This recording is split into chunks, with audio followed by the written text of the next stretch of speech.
আহা! যারা দাঁত নিয়ে অবহেলা করেছেন তো ঝামেলায় পড়েছেন।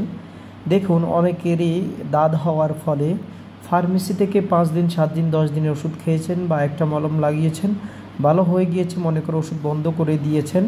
হ্যাঁ, কিছুদিন ভালো থেকেছেন, আবার ওষুধ নিয়ে এসে খেয়েছেন, আবার ভালো হয়েছে, আবার কিছুদিন গ্যাপ দিয়েছেন, আবার হয়েছে। এভাবে যারা ওষুধ খেয়েছেন তারা জীবনে অনেক বড় ভুল করেছেন।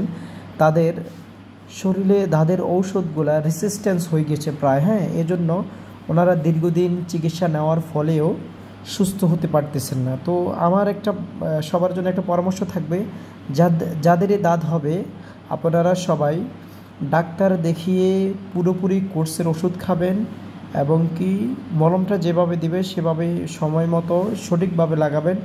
ইনশাল্লাহ ভালো থাকবেন। এছাড়া কেউ যদি পাকনামি করে ফার্মেসি থেকে ওষুধ নিয়ে খান, দাঁত যদি আপনার শরীরে দীর্ঘদিন থাকে, যেটা স্কিন ডিজিজ, আপনার কিডনিতে বড় ধরনের রোগের সংক্রমণ হতে পারে এবং কি এই কিডনি রোগ মৃত্যু পর্যন্ত আপনাকে পোহাতে হবে।